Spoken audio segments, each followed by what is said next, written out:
Ako, bayan, yung mga otorisadong motorista na dadaan po ng EDSA, dyan po sa may bandang Pituason at hanggang Campo Crame, lagpas ng konti ng Campo Crame, ay may isinasagawang pagbubungkal, no, ng semento, ng kalsada.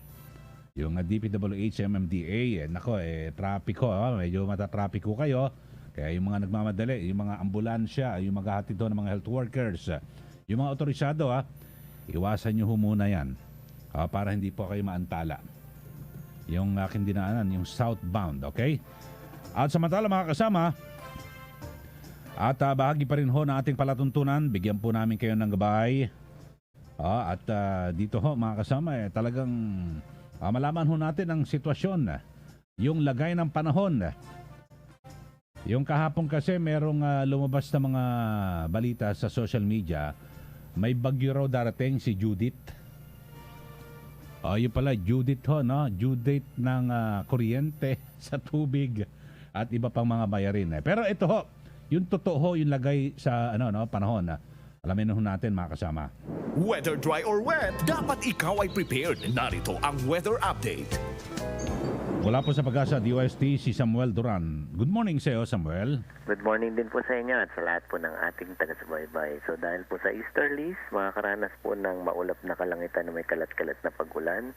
Ito pong Eastern Visayas, gayon din po ang lalawigan ng Surigao del Norte at Dinagat.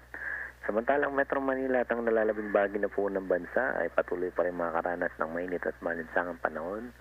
May mga tsansa po ng mga thunderstorms pagdating po ng hapon o gabi. As of now po, wala po tayong low pressure area o bagyo sa loob po ng ating PAR. At hanggang 3 days po, wala naman po tayong nakikitang mabubo or papasok na bagyo sa loob po ng ating PAR. Yan po ang ating Samuel, pero yung mga naranasan natin, yung mga nakaraan, na mga biglang malakas na pagulan, naranasan ba natin po yan pagka meron tayong mga localized thunderstorms.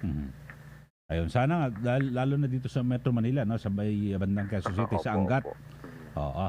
Okay, so kumusta kayo dyan sa DOST, sa Pag-asa, Samuel? Okay naman po at naka-skeletal force lang po. Opo. Okay, salamat Good morning sa iyo. Okay po, salamat. Yan po si Samuel Duran ng Pag-asa DOST. Meet the Boss with Eli Saludar sa Radyo Trabaho. Okay, oras na ho natin, 9:40 na po ng umaga. Okay, tuloy-tuloy na ho tayo sa ating mga balitaan. Pagtalakay pa rin sa mga mainit na issue. At radyada pa rin ho ng ating mga balita mula po sa ating mga radyoman sa labas ng himpilan, mga kasama. Malaman ho natin para kayo laging updated sa mga balita, lalo na po ngayong ipinatutupad itong enhanced community quarantine o lockdown dito po sa Metro Manila at sa buong Luzon. Ito na ho, alamin na natin mga balita mula po sa labas ng himpilan. Bayanihan laban sa COVID-19. DCXL 558 Radyo Trabaho Special Coverage. At itong si Marikina Mayor Marcy Chudoro hindi po pabor na alisin na po ang liquor ban. Alamin natin ang detalye na balitang yan mula kay Excel Radyoman 12, Noel Talakay. DCXL Report. Tutol si Marikina Mayor Marcy Teodoro na alisin ang liquor ban. Ayon kay Mayor Teodoro, mas mainam na manatiling ipagbawal ang pagbebenta ng alak habang umiiral ang Enhanced Community Quarantine o ECQ sa buong Luzon. Makakatulong anya ito na mapigilan ang mga tao na mag-inuman sa labas ng bahay at maiwasan din ang posibilidad na magtipon-tipon ang mga ito. Maaari anya na maging dahilan ito para hindi masunod ang social distancing at stay-at-home policy na ipinapatupad ng gobyerno. Karamihan anya ng mga nahuhuli ngayon sa kanyang lungsod ay lumalabag sa ipinatutupad na kautusan sa ilalim ng ECQ ay mga nagiinuman sa labas ng kanilang bahay. Kamakailan umapila ang grupo ng mga negosyante sa bansa ng alak sa gobyerno na alisin na ang liquor ban habang umiiral ang ECQ dahil lubha na silang naapektuhan nito. Kasama mo sa Marikina City, Radyoman Noel Talakay, Tatak RMN DCXL 558. Bayanihan laban sa COVID-19. Update.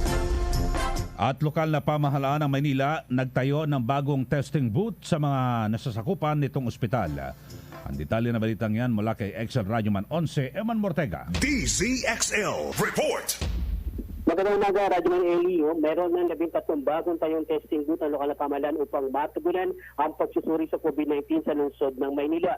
Sa naging pahayag ni Manila City Mayor Isko Moreno, layon din ito na mapalawak pa ang kapasidad ng pagsasagawa ng testing sa mga ospital sa lungsod para malaman kung sino-sino ang positibo sa COVID-19. Nabatid na umaabot na sa bilang na 1,020 ang naisagawang swab test sa lungsod ng Maynila bago pa man naitatag ang mga testing booth. Dagdag pa ni Yorme, makikita mga testing booth sa Dat Andres Bonifacio Memorial Hospital na mayroong 2 habang 2 din sa Hospital ng Maynila. Tig-isa naman sa Hospital ng Tondo, Justice Jose Abad Santos Hospital at ang muling nagbubukas sa Hospital ng Sampaloc. Tig-3 testing booth naman sa Santa Ana Hospital at Manila Health Department o Delpan Quarantine Facility kung saan pansamantalang nananatili dito ang ilang mga residente na probable at suspected case sa COVID-19. Naniniwala pa man ang Luzon na isa sa mga susi sa tuluyang pagbaba ng mga kaso ng COVID-19 ay ang agarang pagsusuri, kasama na din dito ang pagsunod sa pinapairal na Enhanced Community Quarantine. Kasama mo sa Manila, Radyoman 11, Eman Mortega, Tatak Aramen, DZXL 558. Bayanihan laban sa COVID-19. Update. Okay, oras na po natin, 9:18 na ho ng umaga.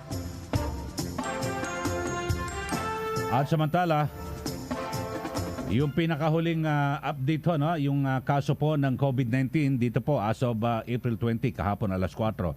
Tuwing alas 4 ng hapon po naglalabas po ng ng listahan at yung yung ating Department of Health o DOH. Ito ho, para po sa inyong kaalaman, 6,459 yung kaso po ng COVID. At ang naidagdag ho dyan ay bagong kaso 200. So total ho 649 o 6,459, no? 6,450. Okay, yung bagong kaso 200. At yung recovery, so yung mga naka-recover, nagkasakit pero nakaalpas ho, ay 613, 613. At yung panibagong dagdag na na-record ho dyan ay 41 o 41 new recoveries. At ang namatay ay 428.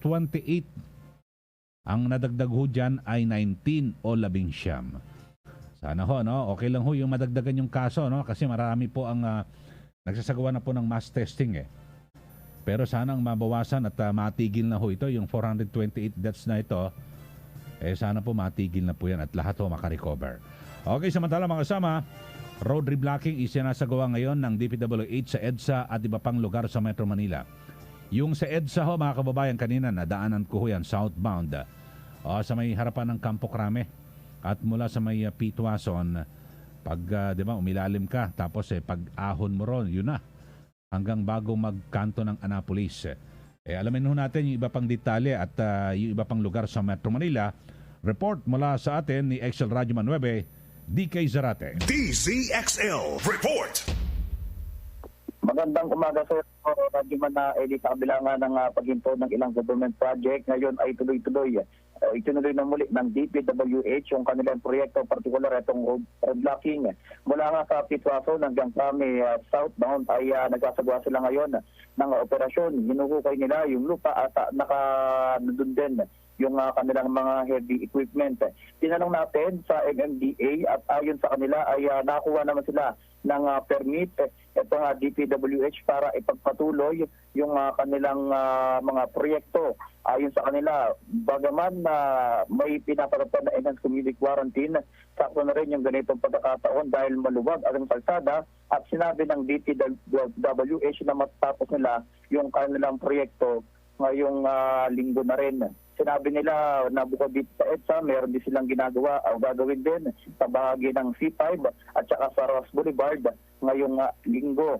Matatapos na itong proyekto ngayong linggo at asahan ng mga motorista, lalo na yung mga pasaway kasi kahit pa paano mabigat yung daloy ng traffic sa EDSA dahil bukod sa sinasawang road blocking ay nandun din, naglagay na ng checkpoint yung mga tao ng Highway Patrol Group, southbound at northbound na isa-isahin yung mga dumadaan na motorista. Kasama mo sa EDSA, Radyoman 9, DK Sarate, Tatak Armen, DCXL 558. bayanihan laban sa COVID-19. Update. Meet the Boss with Eli Saludar sa Radyo Trabaho.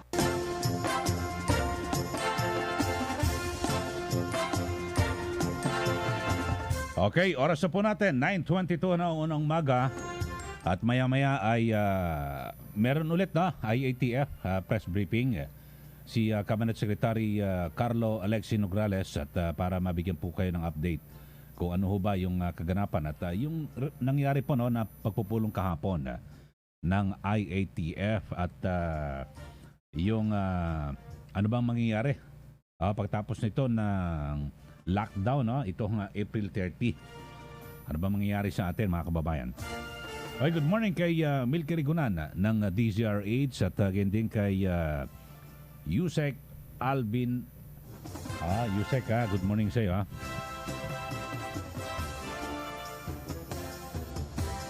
At good morning din kay G. Bondok de Guzman. Sani Vega, good morning. Oy, si Dante Santiago. Diyan po sa San Juan. Kamusta sa San Juan, ha? Okay, sandali lang ho, mga kasama. Maya, papasok yung yung press con ni Cabinet Secretary Carlo Nograles. Sandali lang ho, papaalala muna tayo. Oras natin sa buong kapuluan. 9:23. That time check was brought to you by Joy. Purong patak, bisang katutak. Kapag kintab ng sahig ang pag-uusapan, dito na tayo sa number 1, Star Wax Floor Wax. Kintab ay to the max. Tayo na't maglinis ng sahig, kumending-kending tayo mga misis. Kapag kintab ng pag-uusapan, dito na tayo sa number 1. Mag-Star Wax Wax, Star Wax Wax. Yan ang kintab na to the max, max, max.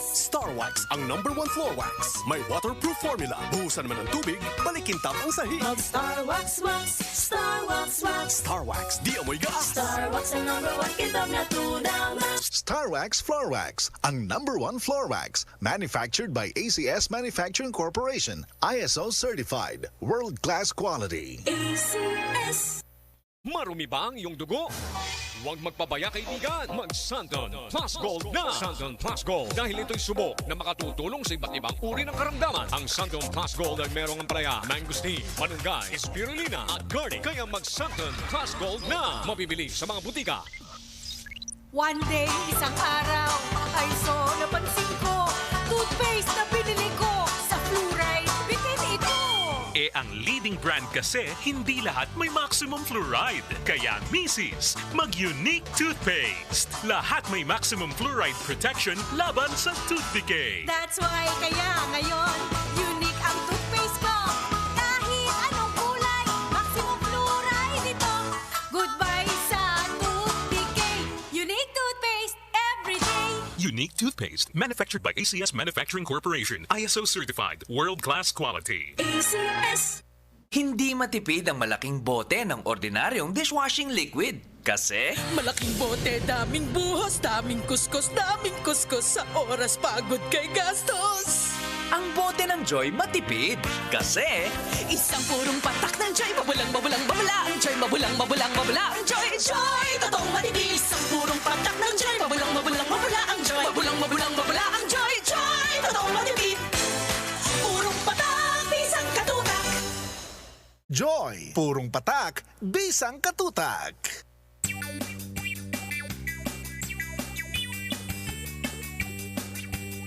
Panatilihing malinis ang ating katawan. Resistensya natin ay dapat palakasin. Sama-sama, tulong-tulong, nating labanan ng COVID-19. Kaya natin to, wag lang matakot. Kung sama-sama ay walang problema. Palagi ang maghugas ng mga kamay gamit ang sabon at malinis na tubig. Sama-sama, tulong-tulong, nating labanan ng COVID-19. Kaya natin to, wag lang matakot. Kung sama-sama ay walang problema. Sa may sakit, ika'y dumistansya para di ka maawa. Umuubo at babahing bibig at ilong iyong takpan. Sama-sama, tulong-tulong, nating labanan ng COVID-19. Kaya natin to, wag lang matakot. Kung sama-sama ay walang problema. Labanan ng COVID, kaya natin to. Para sa karagdagang impormasyon, pumunta sa doh.gov.ph o sundan ang official DOH Facebook page. Radyo Trabaho. Ang inyong gabay sa hanap buhay. Meet the Boss with Eli Saludar sa Radyo Trabaho. Okay, balik ho tayo mga kasama. 9:28 na ho ng umaga. Good morning po sa ating mga suki, no? Dito po sa ating palatuntunan. At kanina, sina Sunny Vega, G. Bondok de Guzman, Dante Santiago, Arnold Gabatin, Roel Ramirez, Edwin Ancheta, Jerry Acevedo, Saludar, Kari Simbulan, good morning, Owen Saludar, Elizabeth de Guzman, good morning sa inyo. At sina Jess Garcia, good morning sa iyo. Okay, tuloy-tuloy lang ho tayo at tumataas po yung kaso, no, dito po sa ating bansa. Patuloy ho, tumataas. 200 po ang naidagdag kahapon. At sa bansa, sa UK ho mga kasama, alam niyo ho ba 10 Pilipinong frontliners diyan po sa UK ang namatay dahil po sa COVID-19. Yan po ay inireport ng ating embahada diyan po sa London, dito po sa Department of Foreign Affairs o DFA. Sila po ay nagtatrabaho, yung mga Filipino frontliners, diyan po sa United Kingdom ng yung the National Health Service. Yun ho. Ang dami ho, no? At nasa 23,300 pala ng mga Pilipino ang nasa UK at Ireland. At sila po ay bahagi ng tinatawag na mga frontliners at lumalaban po dito po sa coronavirus disease o COVID-19 pandemic. Marami ho kasi marami ho mga medical workers, yung mga Pilipino nagtatrabaho po sa ibayong dagat diyan po sa UK, sa Europa at maging sa Estados Unidos. Pero ito ho, ang report ay 10 Pilipino na frontliners ang namatay diyan po sa UK na kasama po sa pakikibaka dito po sa COVID pandemic. So grabe ho, no? Talagang matindi ho. At kung tutuusin, yung mga PPE siguro hindi naman doon problema, no? Talagang matindi. Dito po sa atin sa RITM, nako, napakarami po ng mga nagpositibo at inaasahan na mas lalong babagal yung sistema at yung trabaho po ng RITM. Sila po kasi nagsasagawa ng ano, no? O yung nagtetest po at nagbibigay ng resulta, no? Halimbawa, nagpa-COVID test ka, o yun po. Doon po ay sila po ang nagsasaliksik kung ikaw ba ay hindi, no? Na negative or positive.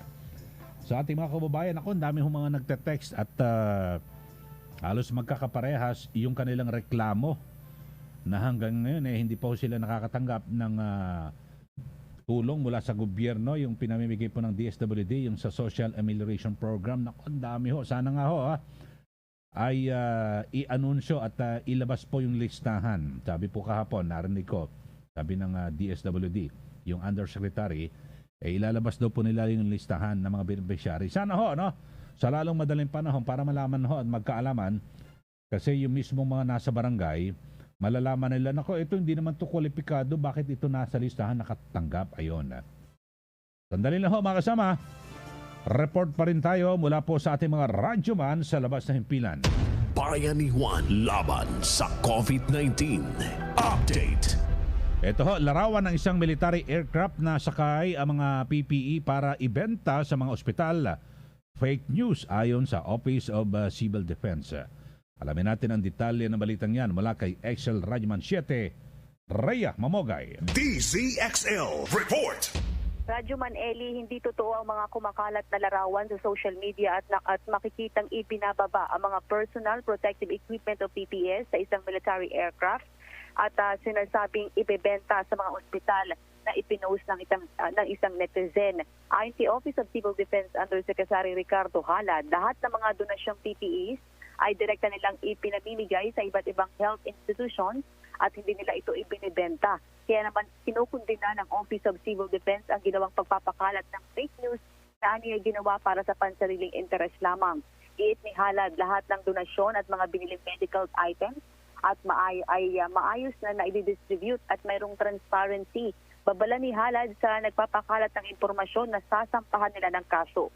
Siya ay naglunsad ng OCD ng Section for COVID-19 Donations sa kanilang website kung saan makikita ang lahat ng donasyong natanggap ng ahensya at saan ito ipinamimigay. Matatandang inatasan ni Pangulong Rodrigo Duterte ang Office of Civil Defense na pangasiwaan ang pagtanggap ng mga donasyon at pagbili ng mga medical equipment para sa mga medical frontliners. Kasama mo sa Kampo Aguinaldo, Radyo Manchete, Rhea Mamogay, Tatak RMN, DCXL 558. Bayanihan laban sa COVID-19. Update. At samantala mga manggagawa manggagawa sa ilang lungsod sa Rizal na apektado po ng krisis sa COVID-19, nakatanggap na po ng tig-4,000 pisong cash mula po sa lokal na pamahalaan. Ang detalye mula kay Excel Radyoman Tres Silvestre Labay. DZXL Report. Umalo na humigit kumulang ang 700 manggagawa mula sa bayan ng Cainta, Taytay, Angon at Binangonan sa probinsya ng Rizal ang nakatanggap ng tig-4,000 pisong cash assistance sa ilalim ng government tulong panghanap buhay sa ating displaced workers o TUPAD. Ang bunso dito ng ipinatutupad na enhanced community quarantine dulot ng coronavirus disease 2019 o COVID-19.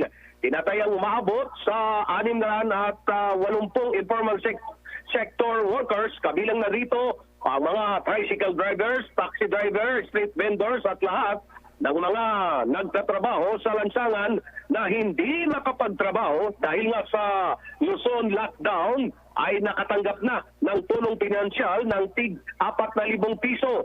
Ang tupad o yung tinatawag na tulong panghanap buhay sa ating displaced worker ay isang community-based package na tulong sa oras ng pangangailangan ng mga manggagawang nawalan ng hanap buhay, underemployed at seasonal workers na minimum period ng 10 araw pero hindi na malalampas ng maximum na 1 buwan o 30 araw depende sa nature ng trabaho.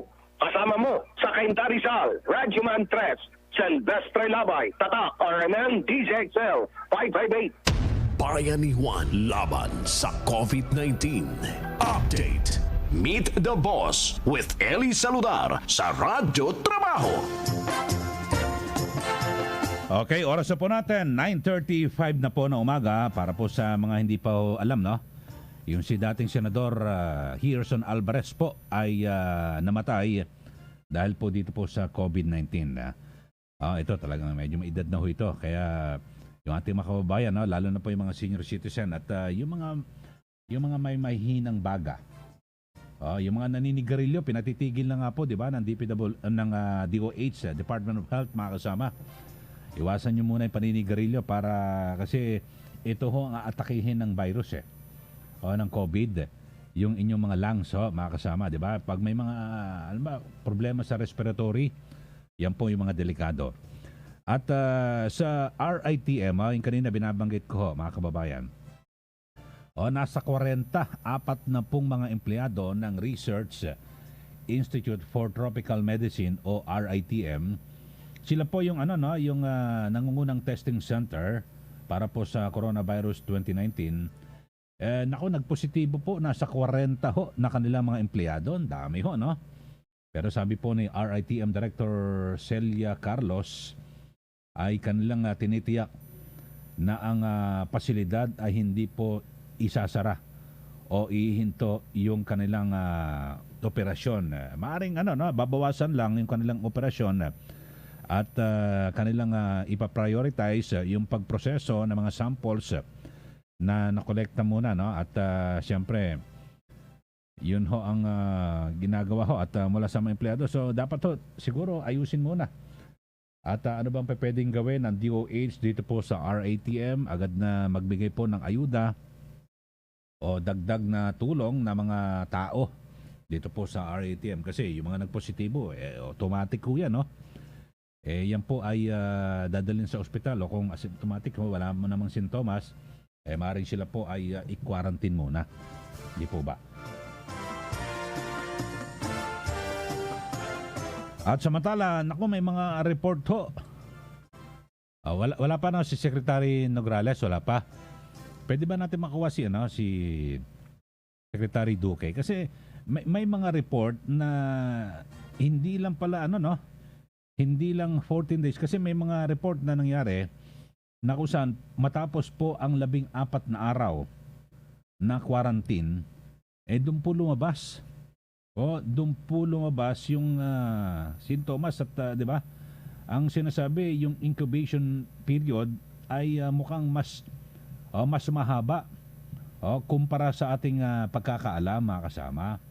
So maganda maitanong din ho natin kung dahil dito kasi yung number 2, no, yung sinasabi COVID patient number 2. Yan po taga Negros Occidental ay na-develop po yung sintomas on the 23rd day, pang 23 araw na. Di ba ang sinasabi ho, ang protocol ho rito ay 14 days. Ito pang 23 araw dun ho na develop. Paano ho ito, mga kasama? Talagang matindi ho ito. Dapat ano ba talaga gawin ho? Pag-aralang mabuti ito ng ating pamahalaan ng DOH. So babaguhin ba ang protocol, mga kasama? Di po ba? Kasi ang sinasabi, quarantine ka 14 days. 2 linggo. Ito ho yung nangyari po ay pang ika-23 araw sa lumabas. Ano ho ito? Paano ho ito? Siguro kinakailangan talagang dapat ho ay 3 linggo lagpas po, di ba? 21 days sa 3 linggo So, 1 buwan. Ilan ba talaga? Dapat 1 buwan? Ganun po ba?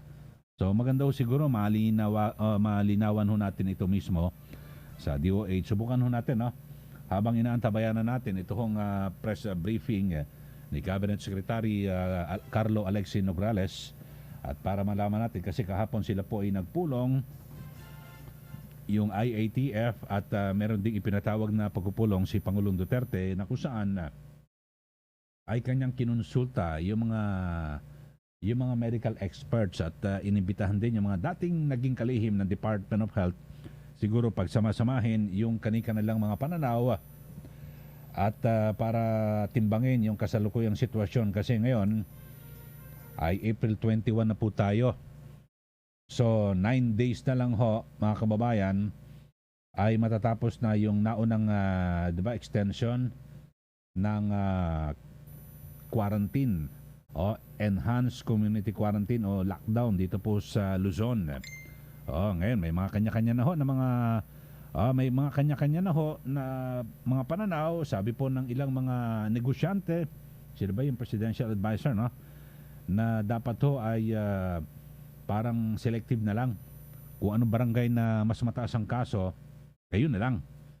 Yun na lang ipatutupad yung quarantine, mga kasama, di po ba?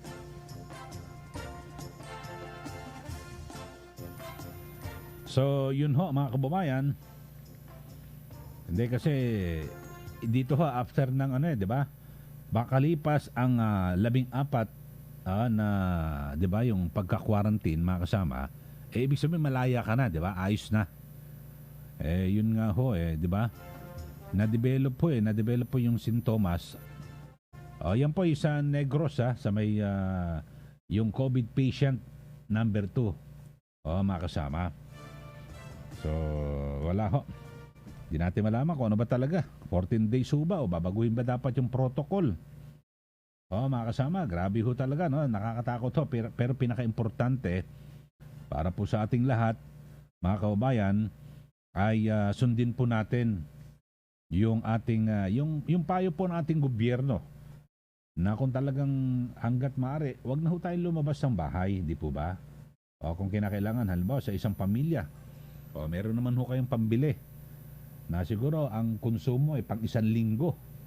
O siguro para minsan lang sa 1 linggo lalabas ng bahay, yung naatasan, yung meron pong yung merong quarantine pass. Yun ho. Talagang mamili na ho kayo, no? Kung iba may mga pambili, no? Okay lang po 'yan. At diyan na lang kayo sa bahay. Kaya lang ang masaklap, yung iba nating kababayan, wala pong pambili. Lalabas ho ng bahay para maghanap po ng pambili. Kasi hanggang sa ngayon ay hindi pa sila nakakatanggap ng tulong mula po sa ating gobyerno. Napakagulo po ng sistema, mga kababayan. Alam nyo ho dito na naintindihan ko yung iba kasi didiskitahan ngayon yung mga nasa barangay at maging sa LGU. Sila po ang napagdidiskitahan. Ako, binulusan ni Kapitan Ito talagang si Kapitan mga ganon, mga kasama. Pero hindi po lahat Nawalang galang na po at in fairness po sa iba na binigyan po sila ng forum. Halimbawa LGU. Yung binigyan si Mayor. Ito, ang iyong nasasakupan na mga mahihirap, sabihin natin 100,000. Ang ibinigay lang 50,000. Paano ho ito, mga kasama? Tapos sasabihin ng mayor, ito sa mga bawat barangay, ito lang Halimbawa, 1,000 ang yung sakop mo diyan. Ito lang 500 lang bibigay siya yung form. Paano ho ito, di ba? Okay, samantala mga kasama, ito na po, magsisimula na po ang press briefing ni Cabinet Secretary Carlo Nograles. At naroon po si Excel Radyoman 4, Angel Ronquillo. DZXL Report! Tama ka dyan, Radyoman Eli. Nagsisimula na nga itong virtual press con, itong si Interagency Task Force for the Management of Emerging Infectious Diseases at Cabinet Secretary Carlo Alexi Nograles at pag-uusapan ngayon kung ano yung kanilang napagdiskusyonan sa IATF meeting kahapon. Mga kasama, pakinggan po natin si Cabsec Nograles. Based shall be required to undergo a mandatory 14-day facility-based quarantine and shall be subject to rapid antibody testing for COVID-19 in accordance with Department Memorandum 2020-0180 issued by the Department of Health, provided that sea-based OFWs on board cruise ships who have been issued with a clean bill of health by the Bureau of Quarantine upon presentation of a certificate of completion of 14-day quarantine issued at the point of origin immediately before departure shall nevertheless be subjected to a rapid antibody testing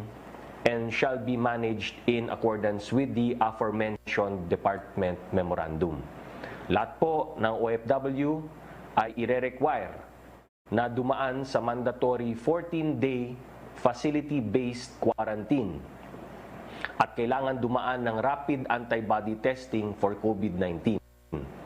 Kaso, ang mga OFW na nasa cruise ship na binigyan ng Clean Bill of Health ng Bureau of Quarantine, pagkapresenta ng Certificate of Completion of 14-day quarantine na in-issue ng bansa na huli nilang pinanggalingan, ay isa sa ilalim pa rin sa rapid antibody testing at ang pag-manage po sa kanila ay alinsunod sa Department Memorandum 2020-0180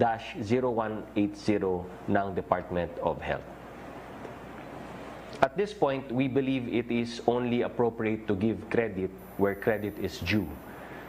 The Department of Foreign Affairs, or DFA, has facilitated the repatriation of 16,682 OFWs, of whom 13,213 are seafarers and 3,469 are land-based. Sa DFA na walang tigil na tumutulong sa ating mga kababayan sa ibayong dagat, maraming salamat po sa inyong lahat.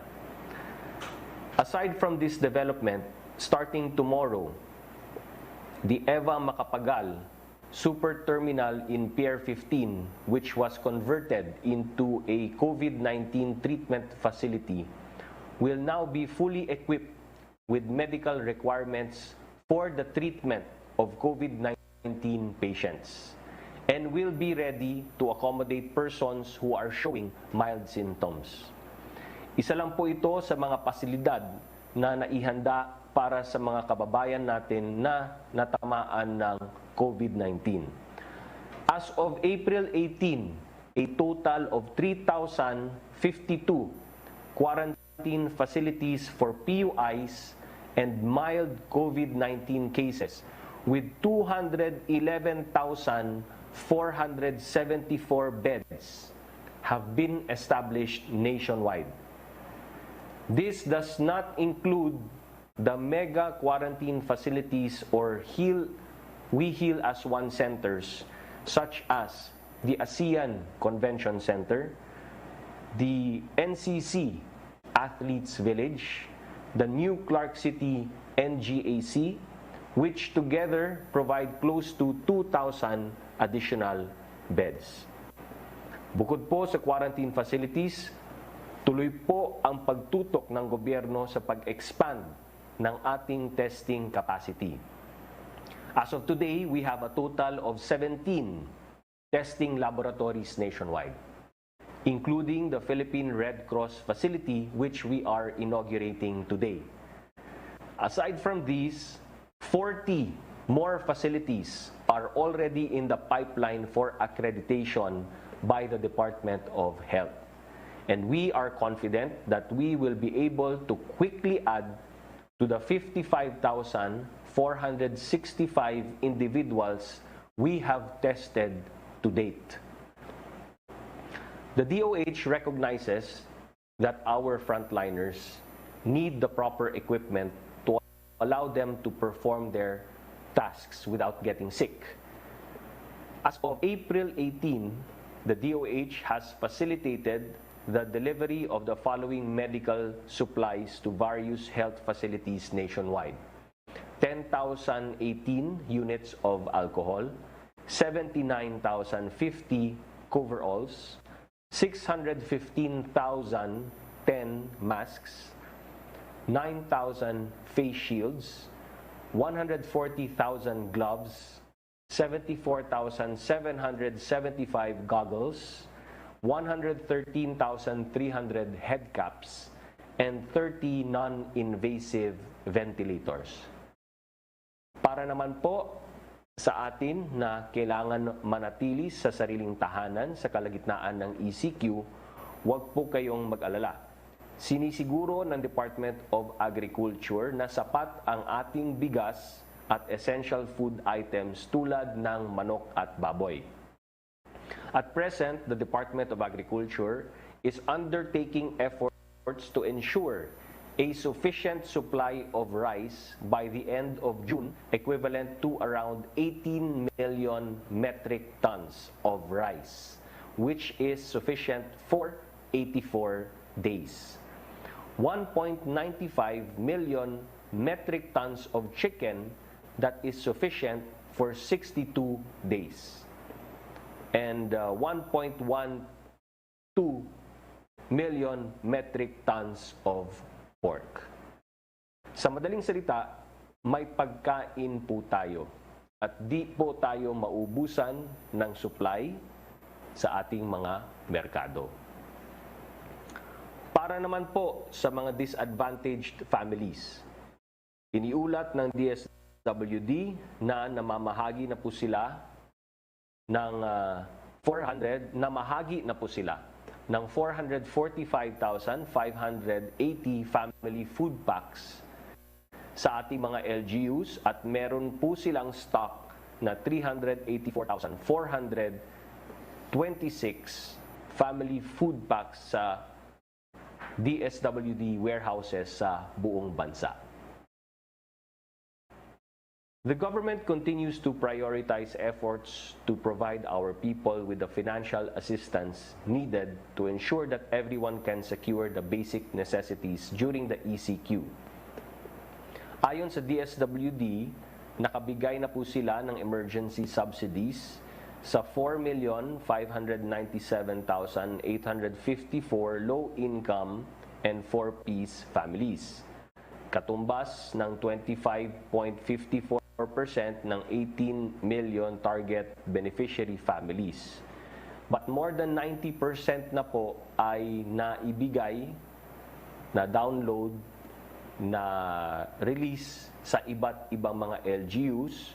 Kaya sa puntong ito, hinihintay po namin ang accomplishment report ng mga LGUs na nakatanggap na nung emergency subsidy program para ipamahagi sa kanilang mga constituents. So, reminder lamang sa LGUs na i-transmit na ang inyong mga accomplishment reports. Bukod po dito, nag-aabot din ang DA ng ayuda sa ating mga magsasaka.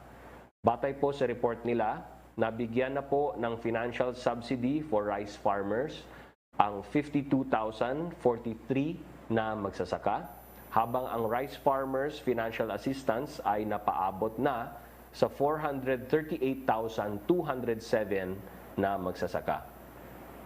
Nung isang araw, nabanggit po natin na magbibigay po ng ayuda ang gobyerno sa 3.4 milyong empleyado ng 1.5 milyong small businesses nationwide na apektado ng quarantine. Sa Small Business Wage Subsidy Program, may matatanggap na 5,000 hanggang 8,000 na peso bawat empleyado kada buwan na ibibigay sa loob ng 2 buwan. No? So 5,000 to 8,000 pesos bawat empleyado. Pagkatapos po natin i-announce ito, the Department of Finance says that it has informed 124,606 small businesses that they are pre-qualified for the program. Inulit po namin ang anunsyo sa mga maliliit na negosyo na bukas na po ang application para dito at inaanyayahan po namin kayo na mag-apply para makuha ng inyong mga empleyado ang benepisyong ito. Lately, there have been reports that the government plans to strictly enforce the ECQ in order to contain the COVID-19 outbreak. These are measures that are being adopted in order to ensure that the irresponsible behavior of a few does not threaten the welfare of the majority that have followed the ECQ, and the stringent social distancing guidelines enforced by government. To date, the Philippine National Police reports that there have already been 130,177 ECQ violators. 30,366 of them were arrested, while the MMDA informs us that they have apprehended 2,740 drivers of private vehicles who have violated social distancing rules. Mga kababayan, these are not trivial violations. Napakalaki po ng epekto ng mga paglabag na ito. Every time an individual violates ECQ guidelines, he or she chooses to become a health threat to those who abide by it. Sa bawat pagkakataon ng paglabag sa ECQ, ang isang individual ay nagiging banta sa buhay ng mga kababayan nating sumusunod sa mga patakarang ito. Kahapon po, may 200 na bagong kaso ng COVID-19 for a total of 6,459 cases.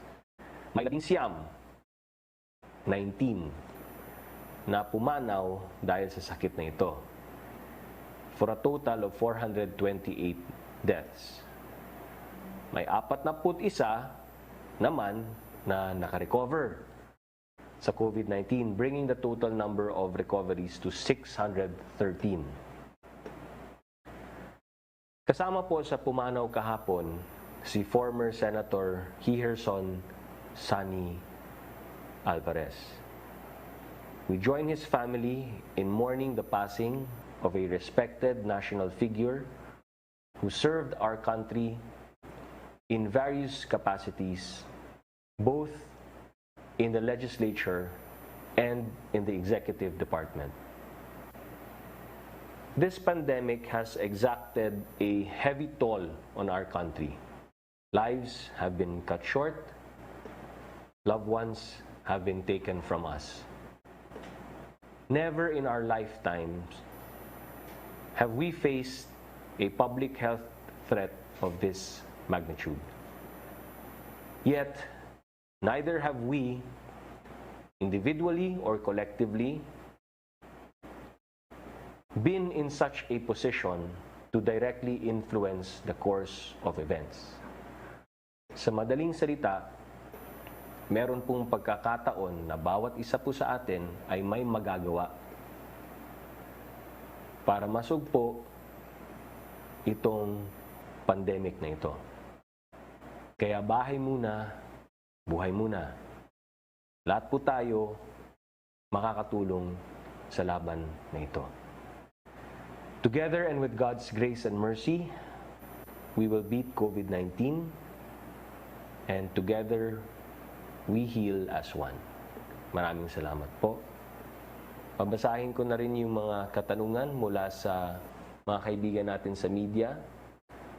Dahil hindi ko po nabasa ang mga katanungan nila kahapon, gawa nung IATF meeting, babasahin ko na rin po yung mga questions nila yesterday. From Daniel Manalastas, PTV, House Appropriation Chair Eric Yap is suggesting na ibalik daw ang POGOs for tax purposes in a work-from-home setup. Then yung funds daw na makukuha pwedeng magamit for COVID-19 response. Ano pong tingin ng IATF dito? Hindi namin pag-usapan ang POGO directly, no? Kahapon. Pero baka naman sa IATF meeting namin tomorrow, baka isa yan sa mga pag-uusapan namin. From Maricel Halili, TV5, my audio of a woman circulating in group chats. This woman is asking people once again to buy their groceries because the President will declare a total lockdown either Monday or Tuesday. Please clarify. Hindi po totoo yan. At dinadaan na po sa forensics yung audio clip na yan. From Joseph Morong, GMA7, how can we contain the virus? Meaning, prevent the spread of COVID in a modified lockdown situation.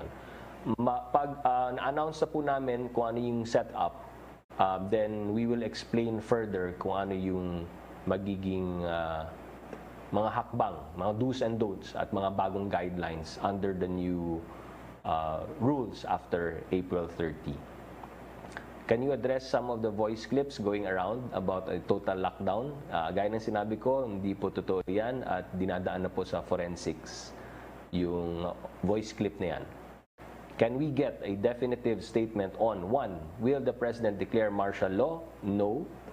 Nasabi na rin ng AFP yan, spokesperson ng AFP, PNP, pati si Secretary Lorenzana already spoke about that.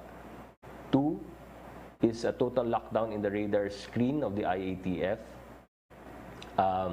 No, hindi namin pinag-usapan yung wala kasi sa vocabulary namin yung total lockdown, 'di ba? So even ang discipline naman namin sa IATF is quarantine, no?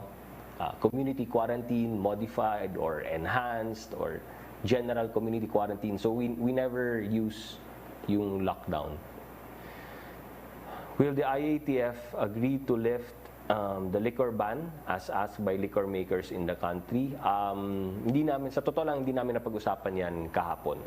But again, may meeting kami tomorrow to further discuss yung anong mangyari after April 30. So, maaring mapag-usapan namin yan or hindi. So, tingnan natin. From Chris Jose of Remate Online, kinumpirma na po ni Yorme Isko na magpapatupad ng lockdown sa Sampaloc area. Ito po kasi ang lugar na may mataas na kaso ng COVID. Wala pa pong specific date dahil masusi pa raw itong pinag-aaralan ng mga otoridad sa ITF po na pag-usapan niyo po ba ang ganitong hakbang na pagpapatupad ng total lockdown sa distritong may mataas na kaso ng COVID. Kailangan po bang makipag-coordinate ng LGUs na magpapatupad ng lockdown sa area ng kanilang nasasakupan gaya po ng pamunuan ng lungsod na Maynila sa IATF bago po ipatupad ito? Ano po ba ang mga basihan o reasons bago po makapag-implement ng total lockdown sa isang lugar? Okay, so instead of talking about lockdown, sa gaya ng sinabi ko, ang disiplina naman namin sa IATF is we talk about quarantine. So sa pag-enforce sa mga quarantine, isa sa mga pinag-uusapan namin sa IATF is gagawa kami ng mga panibagong guidelines, subject of course to the approval ni Pangulong Duterte. At kasama sa mga guidelines na yan, kung ano yung magiging triggers para sa iba't ibang mga LGUs para iakyat yung quarantine level nila. So something to that effect. Kaya pagdating po dun sa kung barangay per barangay, isa rin yun sa mga maaari namin bigyan ng mga parameters or yung mga tinatawag na triggers para i-enhance yung community quarantine posible dun sa mga localities na yan down to the barangay level. So that's also one option na tinitingnan natin. Ngayon na dahil wala pa po yan, naintindihan naman po namin na yung kalagayan ng City of Maynila under kay Mayor Isko. So tama po yun, dapat number one, makipag-coordinate siya sa DILG para maayos yung pag-implement ng anuman mga measures na gustong implement ng City of Manila. Number two, that already goes down to the implementation. So pagdating sa implementation ng mga directives or policies ng IATF, yung chief implementer po yung dapat makipag-ugnayan din po sila. So kay Secretary Galvez. Yun. So Secretary Anyos and Secretary Galvez. But I know both of them are already aware of the predicament of Mayor Isko, and I believe na nagko-coordinate na yun sila with Mayor Isko. From Jen Kabiling, how will the government enforce quarantine rules in subdivisions and residential buildings amid reports some residents violated the rules and gathered in common places like pools and clubhouses?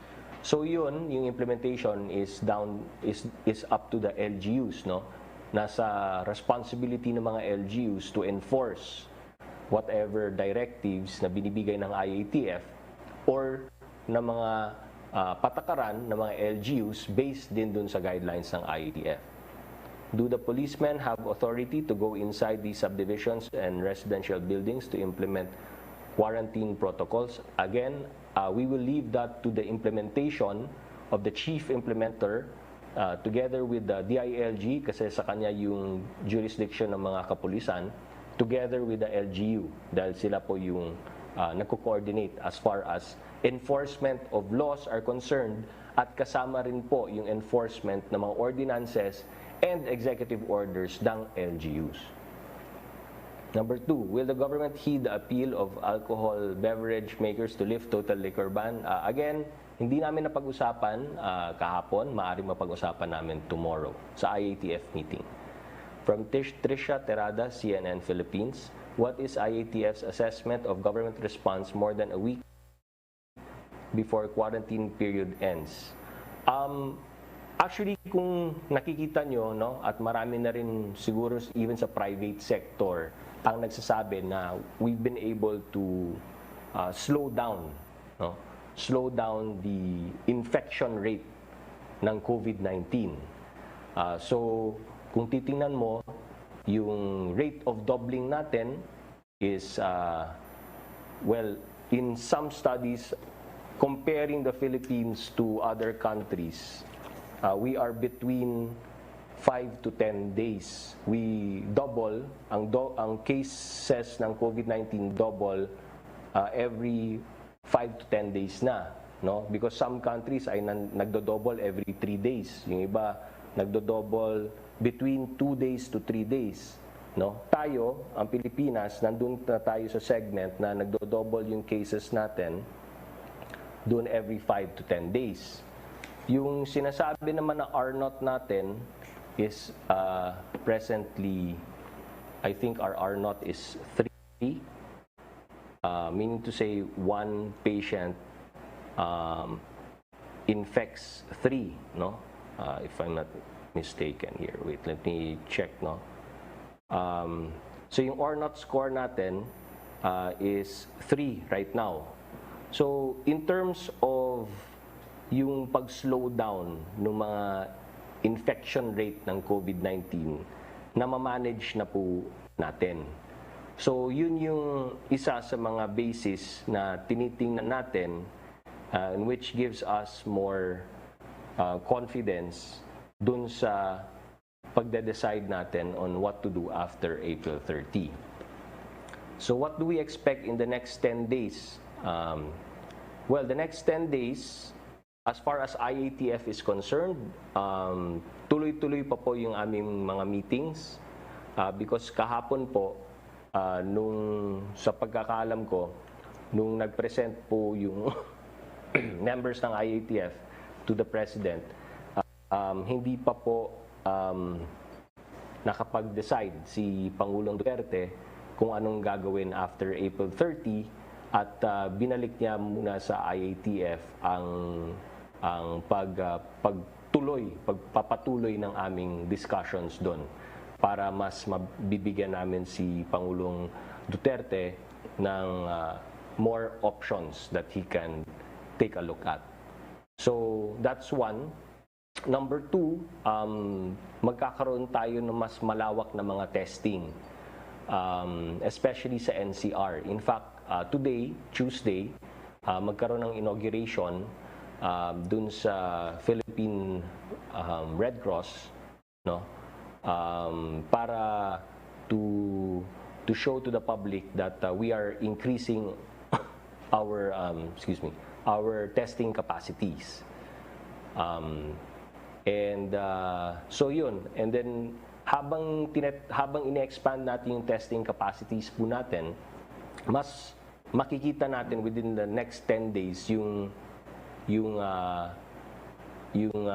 how many more yung infection rate natin, mas makikita rin natin yung ating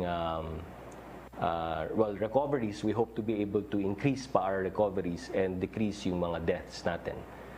So lahat yan will play a big factor as we continue to monitor, no? Para matulungan din tayo sa paggawa ng desisyon na pwede naman namin ipakita kay Pangulong Duterte for him to choose yung options niya. Nawala ako.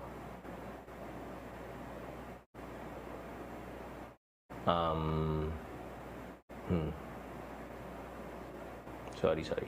How is mass testing going? Like I said, i-expand pa natin yung ating testing. Remember, may mga cartridges na po tayo. Apart from the PCR lab-based test natin na in-expand natin, like I said, we already have 17 laboratories, 40 more in the pipeline. Number two, dumating na po yung sa Gene Expert na cartridges natin, which is a lab-based test, pero ang turnaround time is 45 minutes. So mas mabilis yun. And we have some laboratories already that are equipped to be able to conduct the Gene Expert. Number three, yung UP-NIH Manila Health Tech na local testing kits natin na PCR lab-based is also already ongoing.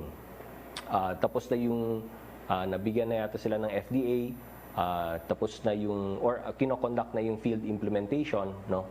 And then they're ready to roll out 94,000 more tests. And then number four, yung bagong guidelines natin dun sa rapid antibody testing. So with that, with those four measures in place already, mas ma-expect natin na mas maging expanded na yung testing natin using four different tests, no? Okay. From Henry Uri. Maaari po bang hatiin ng mayor o barangay chairman sa dalawang pamilya ang halagang matatanggap under SAP? No, kasi pag inaudit yan at dinalidate ng DSWD at inaudit ng COA, magkakaproblema po kayo, lalo na yung mga LGUs. From Arian Meres, ABS-CBN News Online, what did the IATF recommend to President Duterte for the post-April 30 scenario? How did he respond? Gaya ng sinabi ko, una-una, hindi pa namin totally pwedeng i-reveal ang lahat, no? Kasi it's still undergoing study, kumbaga. So, siguro, ang pwede ko na lang sabihin sa ating mga kababayan, syempre, ang sabi ko nga, ang binigay kay Pangulong Duterte are several options. Okay. Yung several options na yon, syempre, titingnan natin in terms of, sabihin natin, pag-modify. Okay. If we modify it, you have to look at several factors. No? Modifying in terms of geography, location. So, some areas, provinces, doing much better than others. In terms of, dito sa mga probinsya na yan, wala namang cases ng COVID-19. Sa mga set ng provinces na to, meron pero very manageable, kukonti lang. Sa set ng provinces na to at mga lugar na to, medyo ito dapat bantayan natin. Kasi hindi pa natin, masyado pang marami at may threat pa ng COVID-19. So, that's one. Number two, yung in terms of age, di ba? Ito yung mga most vulnerable sectors of society, age and health. No? Ito, hindi sila vulnerable in terms of age, pero meron silang mga comorbidities, meron silang mga sakit, meron silang mga health conditions, di ba? So, that's also another option na titingnan mo. Then the next option is yung sa industries. Ito mga industries na to, pwede natin ma-manage yung social distancing, hand washing, etc. etc. Itong mga industries na to, mahirap magkaroon ng social distancing dito because by the nature itself of the industry or the business, hindi talaga pwede. Kahit anong gawin natin, hindi natin ma-manage. Okay. And then, the next one is, okay, sa mga industries na kaya nating i-manage, what sort of workforce is manageable for us? Diba? So, 30% ng workforce, 50% ng workforce, yung iba is work from home ang arrangements, o yung nature ng negosyo or ng industry, pwede bang lahat work for home? So, may ganyan ding option na tinitingnan. Di ba? And so ito yung mga iba't ibang mga options na pinag-usapan ng masinsinan ng aming IATF. So bawat miyembro ng IATF may kinontribute sa discussion, may mga input sa discussion, etc. etc. At the end of the day, since nandito yung mga sets of options natin, yung small group mula sa IATF ay pumunta kay Pangulong Duterte para ilatag yung mga options na yan. So, ang nangyari kagabi is, at kami rin sa IATF, ang nangyari kahapon is, sige, ito yung basta ang number one na napag-agreehan ng IATF. O sige, we are in agreement that this is the framework that we use. So, okay na kami dyan. We are in agreement that these are the options that we are looking at. Okay, agree na kami dyan. Okay, we are in agreement that we'll present the options to the President. Yes. And we are in agreement that this still needs further discussion and refinement. Yes.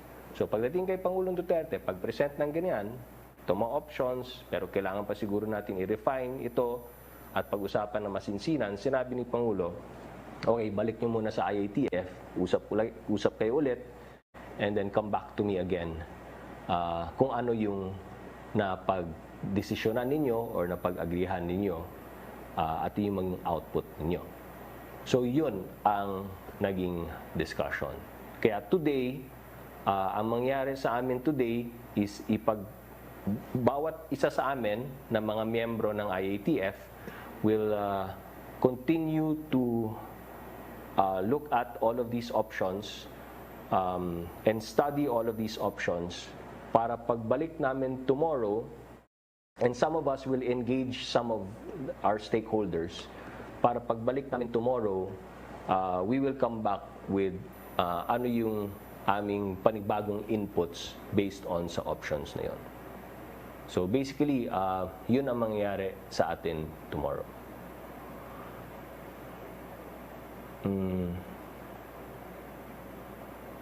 Okay. From Francis Wakefield Daily Tribune. Sabi ni Secretary Roque, wala pa raw desisyon kung extended na ang ECQ after the meeting by the IATF last Monday. Ano yung naging contentious points doon sa naging meeting kahapon? Yung isa ko pa palang nakalimutan, yung sa transportation din pala. So sa transportation, isa rin yan sa mga napag-usapan namin. What sort of transportation na pwede tayong mag-regulate and ensure social distancing? Ano yung mga types of transportation na mahirapan tayo? So isa rin yun sa mga options na tinitingnan natin. Naging madugo nga ba talaga? Define madugo. Naging extensive discussion. Kasi lahat kami, siyempre lahat ng mga secretaries representing their respective jurisdictions, their respective mandates. So siyempre, pagdating sa discussion, meron kang inputs based dun sa discussion mo with your stakeholders and based on your own mandate and jurisdiction. Kaya hindi naman madugo, but it was a very extensive discussion at lahat ng mga inputs na maaring ibigay ng bawat isa ay nabigay naman pero bitin pa rin, no? Kaya we have to do another round of discussions kasi I feel marami rin ang hindi pa natin na put into the equation. Kumusta yung naging meeting with PRRD with the former health secretaries and experts? Actually, wala po ako doon, but you can probably ask the question to Secretary Roque. Is the President already leaning to the extension of the ECQ or modified na nga or need more time pa to decide? Need more time, basically. So, binalik sa IATF for more extensive discussions. Then we'll come back to him with ano yung output ng aming continued discussions. From Rose Navenario Hataw. Good AM. Bakit po ang Land Bank walang pinatutupad na moratorium on loan payment samantalang government-owned bank ito? Maraming salamat po. Marami pong binigay na or pinatupad na moratorium ang Land Bank, no? In fact, basahin ko lang, no? And ang Land Bank of the Philippines payment moratorium so far has actually benefited 9,161 credit card holders with waived penalties and 3,362 card holders with deferred annual membership fees. The payment moratorium of Land Bank has also benefited 210,988 salary loan borrowers with amortization due, meaning principal and interest. It has also benefited 712 loan accounts nationwide with principal and interest due and 25,444 agrarian reform beneficiaries or ARBs covering 43,100 hectares of agricultural land on amortizations due. And the Land Bank of the Philippines also extended a 30-day grace period to all its borrowers under the Speed PUV program. So these are the accomplishments po ng Land Bank in terms of yung kanilang tulong tungkol dito dun sa moratorium na sinasabi. From Belia Carriazo of Bandera, the WHO said worst is still ahead as it warned countries on easing restrictions. UP also came up with statistics on the possible spike of COVID cases once lockdown is lifted after April 30. There is also a projection that Asia might become the epicenter of the pandemic. Given warnings from experts, will the government still proceed with the lifting of ECQ or further extend the lockdown? Kaya naman po, mga kababayan, ma-appreciate po natin kung gaano kahirap yung magiging desisyon po ng ating Pangulo.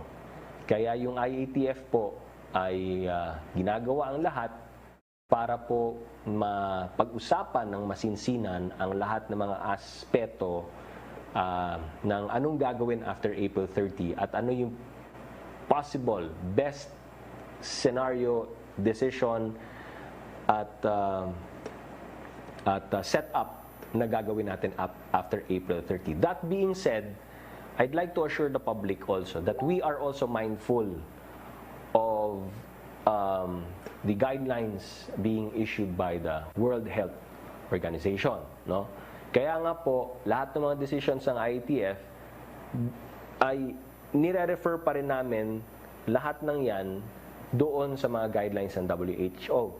Now, so, ano yung mga WHO guidelines as far as yung sinasabi nga nila na hindi pwede bigla-bigla ang pag-lift ng lockdown or quarantine or community quarantine, no? So, we are mindful of the following guidelines. Number 1, sabi ng WHO, kailangan you have to make sure that the COVID-19 transmission is controlled in those areas, no? Before you even consider yung lifting, no? So COVID-19, number 1, COVID-19 transmission is controlled. Kaya kami, kasama sa parameters natin, tinitingnan natin yung epidemiological curve, rate of acceleration, rate of deceleration, etc., etc. Number 2, public health capacities and systems in place to identify, isolate, test, trace, and quarantine, sabi ng WHO. Kaya nga po, tayo sa Pilipinas at yung IATF, mindful of this, ang ating objective ngayon is to test, para ma-identify, isolate. Kaya nga po, binasa ko, we already have 200,000 plus beds ready nationwide, no, to be used for isolation, no? So identify, isolate, test, trace. So yung contact tracing na ginagawa po natin, as soon as nagkakaroon po tayo ng identification ng COVID-19, agad yung PUIs at PUMs natin na identify natin, tinetrace natin, tapos tinetest din natin sila, then we isolate agad. So kasama rin yan sa ating mga protocols. And we have the staysafe.ph app that helps us also dun sa contact tracing, diba? And quarantine. Okay. Number 3, minimize outbreaks in high vulnerability. Kaya isa sa pinag-uusapan namin sa IATF, ano ba yung provinces na mataas pa ang bilang ng COVID-19? Ano yung medium? Ano yung zero? So tinitingnan namin lahat yan. Then, yung vulnerabilities in terms of age. Sino yung most vulnerable sector? Sino yung hindi? Doon sa hindi vulnerable na age sector, sino naman yung may comorbidities? Sino naman may health issues? So kasama yan sa mga pinag-aaralan ng IATF. And then, in workplaces that we will allow to operate, kailangan ng physical distancing, hand washing, etc. Kaya sabi ko sa inyo, isa sa tinitingnan ng IATF, ano bang industries ang pwede magkaroon ng physical distancing measures? Diba?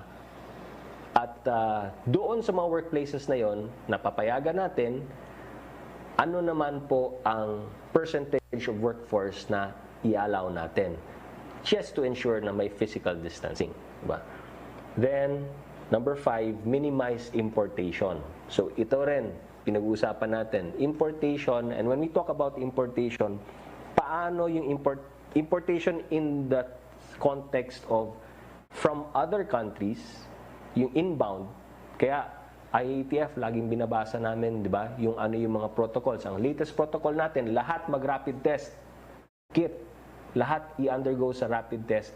Lahat ng mga OFWs, lahat ng overseas Filipinos. Ira-rapid test na po natin. So that's one aspect, imported from out of the country. What about in the country? Meaning to say, province to province.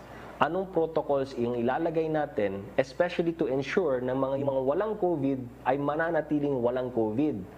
Yung mga medium na lang, meaning say may COVID pero manageable, na hindi aakyat. No? And then of course, yung controlling doon naman na mataas ang bilang ng COVID-19. Na to make sure na galing doon, hindi pupunta sa mga areas na na-control na at doon sa areas na wala pa. At kung may ganyan bang klase, ano ba ang guidelines and protocols natin for that? And then lastly, sabi ng WHO, ensure that communities are engaged. Kaya nga po, meron tayong inatasan na technical working group sa IATF, the Technical Working Group on Anticipatory and Forward Planning. And they are set to present to us, the IATF, tomorrow, yung kanilang various surveys. No? Consumer survey, their business survey, their agriculture and fishery survey, and their survey on the definition of the new normal. So based on their surveys, syempre, tinanong nila ano ang inputs ng iba't ibang mga sectors, the consumer sector, the business sector, the agriculture and fishery sector, and a general survey on what our people feel should be the new normal. At that's part of the community engagement that we have. Then each and every department secretary also are engaging their own stakeholders. And ang utos rin sa amin today is to continue that engagement to get more inputs from our different stakeholders para pagdating ng IATF meeting tomorrow, what we will be bringing into the table tomorrow would be the inputs from various stakeholders all across the country. Okay. From Joseph Morong, GMA 7. What was the recommendation of the small group tasked by President to study post-April 30 scenarios? Nabagit ko na po. Of the 5 factors that you mentioned that would be considered in the post-April 30 scenario, what were the main concerns, issues that dictated the recommendation? So, to put context sa katanungan ni Joseph Morong, naalala niyo meron tayong 5 parameters, di ba? Yung epidemiological curve, yung health capacity natin, social, economic, and security factors. So, yung security factor, pag-uusapan din namin yan tomorrow kasi hindi masyado namin na-discuss yan kahapon. So, tomorrow, they will make the presentation. But all these other 4 factors, syempre, napag-usapan lahat yan. And all those 5 parameters, we also compare that with the WHO guidelines. So, sama-sama lahat yan. Ang question was, ano yung concerns and issues? Well, yung sa epidemiological curve, syempre, gaya ng sinabi ko, it appears that we're able to control it naman. No? The rate of increase is not that high anymore. We're doing more testing, so we're getting more a better, clearer picture of where we are now. And I'd also like to announce that, remember before I was saying na ang lumalabas sa mga tests natin is that out of all of the tests that we're conducting, about 17 to 18% yung nagpa-positive. And then remember I told you nung nag-expand tayo ng testing, from 16 to 17% na being tested, from all of those being tested, naging 16 to 17 ang, 17 to 18 ang positive. I mentioned na when we expanded, naging 15 na lang. 15% na lang ang tinetest natin ang lumalabas na positive. Pero sabi ko, well, it's too early to tell kasi ano pa naman that's just one slide. But remember, we've been increasing our testing capacity. And it appears that as we expanded our testing, it has now gone down to 13%. So that's also an indicator somehow na the more we expand.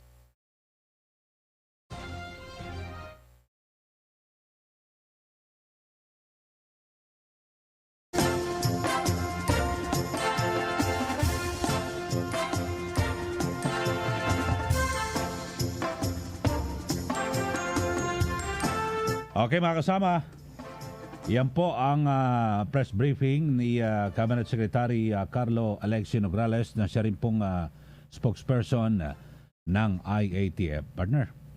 Magandang umaga sa iyo, partner. Good morning po sa inyong lahat. Okay, balikan natin si Angel At para malaman natin at siya po ang sumubaybay dito po sa sa kanyang press briefing araw-araw po at kanina napakinggan nyo wala pa hong formal na o pinal na desisyon si Pangulong Duterte at patuloy ibinalik po sa IATF yung pag-aaral at kung ano man yung kanilang gagawing rekomendasyon kung palalawigan ba yung ECQ dito po sa Luzon. Enhanced sa April 30 at 30 na po. Oo. Matatapos. Ilang linggo pa, partner? Isang linggo pa. So, hindi, 9 days. 9 days. 9 days na lang po. Okay, so yun ho mga kasama at kasi yan po pinag-uusapan at wag ko kayo maniniwala sa mga fake news yung may kahapon ng isang araw ay ako nakatanggap din ng ganun Ako din, partner, kahapon. Na hindi, boses ng babae. Ay, nakatanggap ka ba nun? Oo, yung... Hindi, yung boses lang ng babae, audio, na kung saan sinasabi, oy, mamili na kayo maganda na kayo, mag-imbak na kayo dahil sa magpapatupad ng martial law o total lockdown, bawal lumabas ng bahay. Yun, kami naman pala. Tapos kaboses pa ni Jessica Soho, hindi itinatanggi po yan Oo. Ginaya yung boses ni Jessica so Soho. itinatanggi po yan ng GMA. So yun ho, basta mga ganon, pag hindi po sure, huwag po kayong maniwala. Yes, oo. Huwag nyo ipakalat din. At huwag ko kayo maniwala, iba takbo kagad sa supermarket Magtanong muna kayo sa amin. Oo, di ba, partner? Yung Media Man Ellie, welcome naman yun, partner, di ba? Pwede silang magtanong doon sa'yo. Para walang fake news.